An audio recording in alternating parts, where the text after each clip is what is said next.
Hello, everyone, and thank you for tuning in to the Moonlight and Outdoors podcast. If you hadn't already, please go on over and like and subscribe to our YouTube channel as well as our Instagram and Facebook. Thanks, guys. Thank you guys for tuning in. Today we have something real special in store. We got Jake and Erica Parker here. Howdy. We're going to talk about off-the-grid living. It's going to be awesome.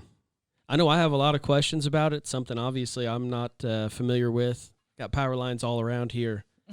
But today, these guys are going to bring it home for us and let us know a little bit more about that lifestyle. Right. So, where do you guys live? In southeast Missouri. Southeast in the Missouri. Ozarks. In the Ozarks. Right in the Ozarks? Right in those. In the heart of the Ozarks. Oh, man. Nothing but hills and hollers and rocks. Hills, hollers, Mostly and rocks. Yeah, mostly rocks. Mostly rocks. So, tell me this, guys. I'm just going to kind of hit the ground running here. What is living off-grid? What does that mean? Living off grid is really, it's a lot of things to do different people, really. I'd say for us it is just living off of the power grid and off of the water, city water, off of all those chemicals and, damaging stuff. Yeah, so you guys are making your own electricity, got your own well, powered it with generators and solar panels. Close. We have springs, actually. Springs? On our land that we pull water from, and generator and solar. So we still use a lot of gas, but we're working towards that complete solar, no fuel dependence at all, except our vehicles, of course. That's awesome. So tell me this, guys. What made you want to initially go off-grid? And just let me stop right there, because I want to say, first of all, Jake and Erica actually met on a Facebook group, an off-grid Facebook group. Right. Yeah. Yeah. And Strange, huh? yeah, it's kind of bizarre. And More people meet that way today, I just, and I can't help, and I said it a little bit earlier, I'm just really curious about the kind of conversations that you guys started having on there initially. Give me an example of some of the things that you guys were talking about that made you fall in love. Jake being a stalker. Yeah. Jake? Yeah. No, I I was off grid. And Jake wanted to go off grid at that point. So I'd been off grid for 9 months, a year, and so he followed me. He followed my progress and ups and downs and things. And he stalked me through all of that. Is that true, Jake? And Maybe a little bit. and then we finally got to talking, So, and we really hit it off. I'd say we both had the same things in mind, and we both just really wanted partners in doing that. So. That's awesome. Right. That's awesome. I wish that I could have been a fly on the wall and read some of them conversations. Oh, they're still there in the Facebook ether. They're still hanging out there. Certainly.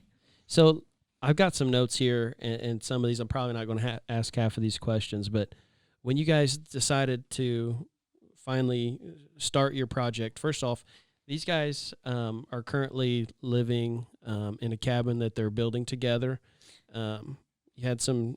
We're actually in one cabin that we've been in the last 5 years, but we've got another that we're building on to move into. The one we're in now is very rustic, very, very rough. Primitive. Yeah. Yeah. When we moved into it, it was kind of just 2x4s and plywood.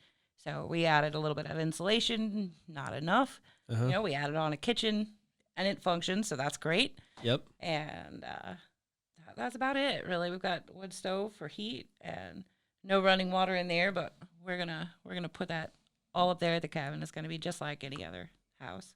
That's awesome. So you guys are really living primitive right now. How long have you been doing that? 5 years? 5 years. In January, actually. Yeah. That's awesome. So you have 2 solar panels and all this at both locations now. Yeah. Working on as far as our cabin is right now, it's set up to operate. It keeps up with our day-to-day life. Mm-hmm. The new place is solar panels are not hooked up yet. I mean, they're there. But end goal is definitely about 5-6 months away, I'd hope. Oh, boy. That's awesome. So you're talking early summer. I hope, man. That'd be incredible. So just to kind of start back, since we're still at the basics of this, just Erica, if you tell us the difference kind of between prepper and living off grid.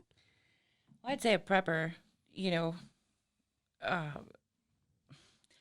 focuses on getting things together and having, you know, stores of things ready, Mm-hmm. you know, and really that translates to me a lot of weight, you know, not so much being able to survive in any environment, which is kind of what I'd say being off grid is more focused towards, you know, foraging and growing and preserving your own food and just being able to survive in any environment. So really the need to have all those things stockpiled isn't necessary.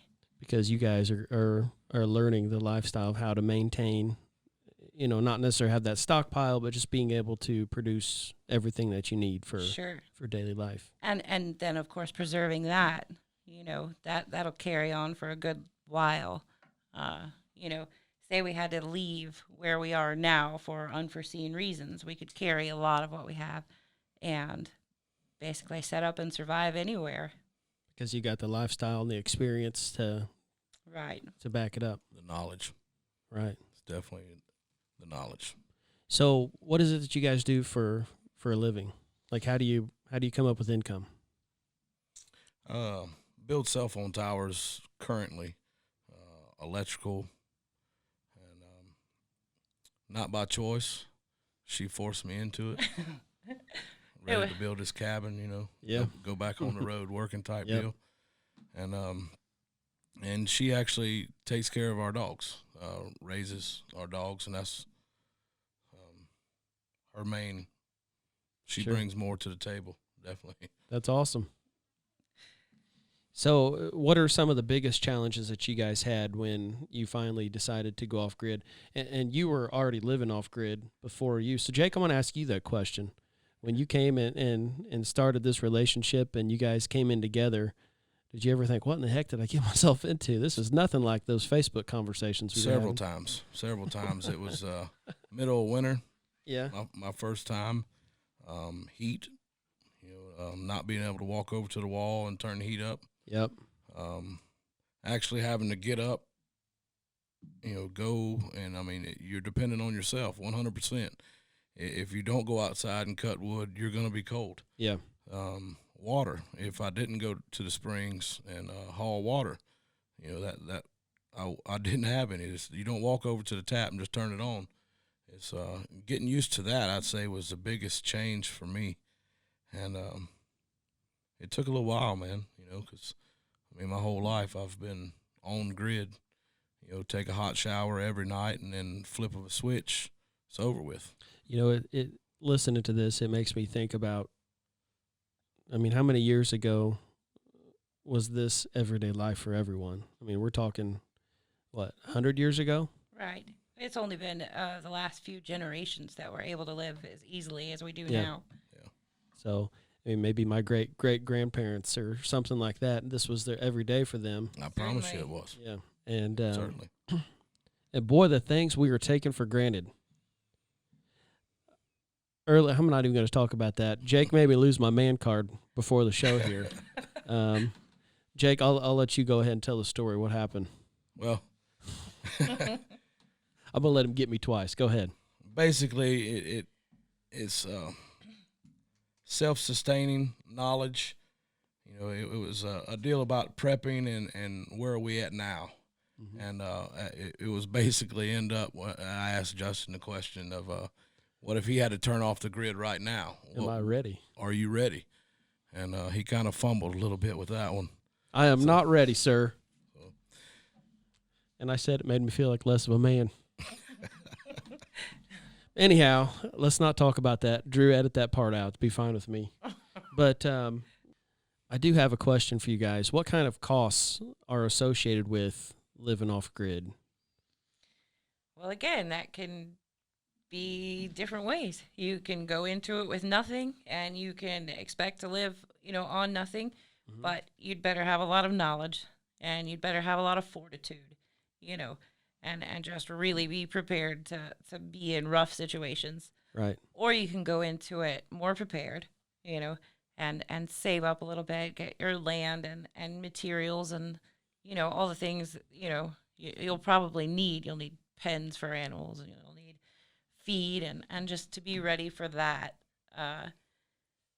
I'd say most of the cost lies in animals, if that's your intention, is to be self-sufficient and, Right. you know, So you guys forage, certainly. and give me an example of some of the things that you're foraging for. Mushrooms are one of my number ones. They're my favorite. I'm kind of a mycology nerd now, but really anything, fruits, berries, anything new is just awesome to me, and I'll be stuck on it for a good long time.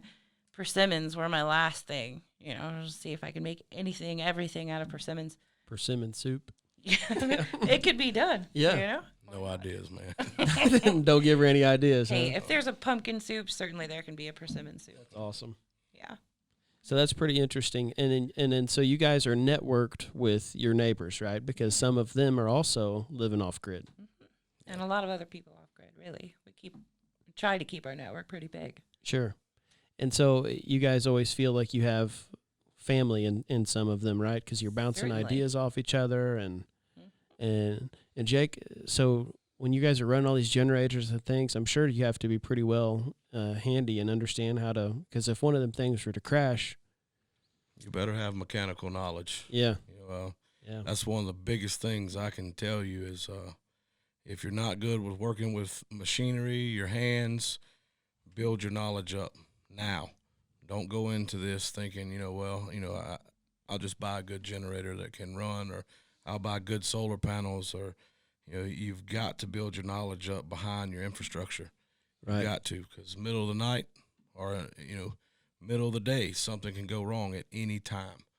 You've got to be there, if not to fix it, to get past that and still make everything work. Right. Mm-hmm. That's pretty neat. So tell me this, if you were to, if somebody's watching this back home and they think, hey, I want to try to get some more resources and places that I can learn more about living off grid, what kind of resources could we recommend for them? There's a lot of groups on Facebook. Really, I've utilized those a lot. I've learned, I'd say, at least 50% of what I learned about being off grid from other people who were off grid, or people who wanted to go off grid, and just, a lot of information to share there. So we actually have a Facebook group called Missouri Off Grid. And, of course, that's aimed mostly towards Missouri, but also people that want to move to Missouri. Missouri's turned into kind of a hot spot for going off grid. Mm-hmm. So, that membership is kind of going crazy. So, and we share everything in that group, from startup to projects that we're doing and animals that we're raising, and, how to take care of animals or fix a problem. Or I would really say invaluable. Go to your breaker box. Yep. Pick you a weekend and say, we're going off the grid right now. Turn your breaker off and see what you need. See what, you really struggle with doing without. Build that up. Everybody's needs are different. My needs and her needs as a whole are going to be completely different than you and your wife and your kids. So definitely, that's my biggest suggestion. Do it. Just try it out. Jump in there. Jump in. And I'm sure that the Parkers would be more than happy to answer any questions for you guys. And they're both on Facebook. Certainly. Jake Parker and Erica Parker. Mm-hmm. And you guys are raising Catahoula dogs, and we're going to talk more about that in another show sometime, which will be real interesting. But, guys, is there anything huge that you want to share? Any questions? Well, what's the number one question that people are coming to you with, and they're saying, hey, Parker family, I'm thinking about living off grid, blah, blah, blah. Answer it for us now. Here I am putting them on the spot again. Yeah, that was a tough one. What are your thoughts, dear? I'll play the cricket sound. What you guys think about it? Right. That's great. Well, really, we kind of covered it. I mean, the first biggest question is, how do we get started? What do we do? Yeah. And like I say, it's different for different people. Of course, your first item on your agenda, Mm-hmm. basically, is to find a place to do that. Right. A lot of people do that in their own homes. that they live in now, and they just shut off their power and, like Jake said, transition to solar and just kind of slowly go off grid. But other people, jump into it with nothing but a tent and, maybe a packet of seeds or two, or, some clothes, but everybody does it different. So the range of questions is huge, and the needs of people in that situation, huge. I'm going to say the biggest thing is what's the hardest part. The hardest part to me is going into it completely wrong. Backwards.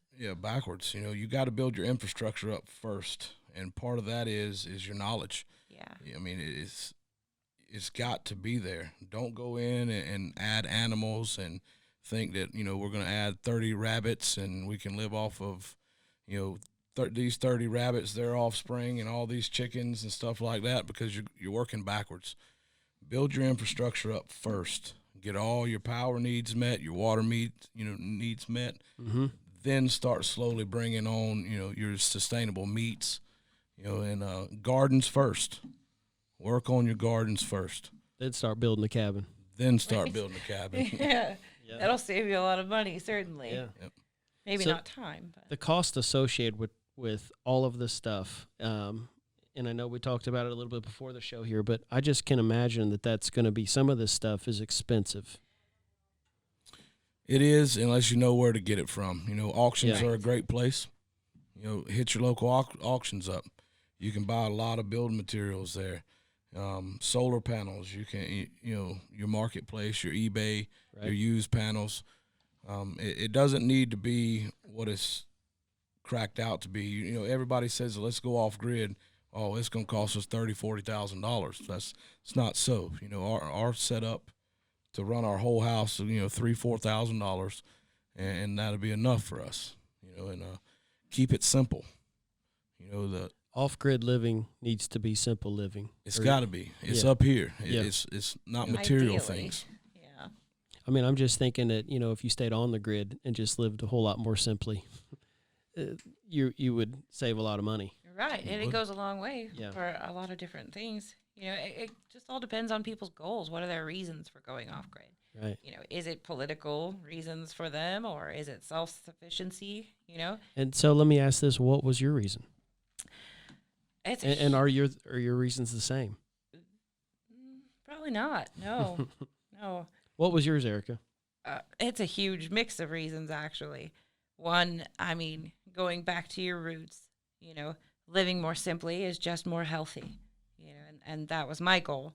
And in fact, in the beginning, I really did just want to live very primitively, probably, go and dig out the side of a mountain for an earth shelter home and candles and lanterns and things, and just, have no costs at all, but Jake and I kind of compromised, through the years to do things a little bit more, Gotta have a house, man. modern. Yeah. And not only that, maybe I was a little bit idealistic in my dreams, Yeah. because, grandkids aren't going to come visit you in your mud hut. In your mud hut. Probably not. Yeah. Their parents are going to be like, no. So, yeah, probably had to come off that one. And then, who wants to have the grandma that's the crazy lady that, lives in the mud hut? So, but anyway, I learned a lot more, really, in between those times, too. So, the solar, like we were saying, costs associated with solar. There are a lot of things you can do to make those costs a lot less. You can network with people, you can barter with people and trade, you go and do something somebody needs, because people that are off grid are always, they always could use a hand.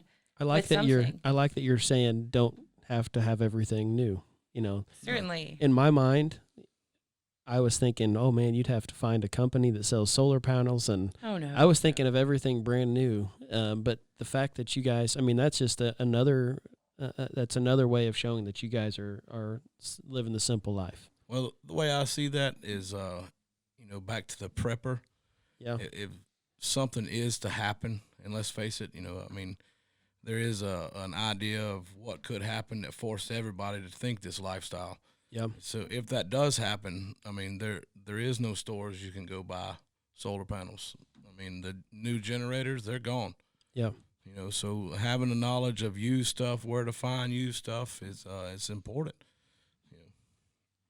It's great stuff. Yeah. How So- to make do. So tell me this before we call it a night here. Is there anything that I left out? Anything huge?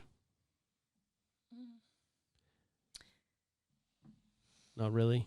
I'd say you did Really? good, man. Guys, Yeah. and I'm sure that this could have been a heck of a lot better interview if I knew the right kind of questions to ask, because I'm sure that their lifestyle is extremely more interesting than what I'm even able to share with you guys here. But the Parker family, Jake and Erica, and I'm sure that if you reached out to them on Facebook, that they'd be more than happy to answer any of your questions. And it sounds like they're pretty well networked. If it's something they don't know, they'll probably be able to put you on with somebody that can. So Certainly. thank you guys so much for coming on Thank you. Thank you, man. It was and fun. talking about this. Jake, we actually brought him on to our Moonlighting Outdoors team, and he's definitely going to bring a really neat angle for us. Definitely a twist. Yeah, and so I appreciate so much having him on, and appreciate you guys so much for coming all the way out here for this. But I guess you didn't come all the way out here for this, but Right. I appreciate you guys being on the show. Thank you so much, guys. Moonlighting Outdoors, we're out.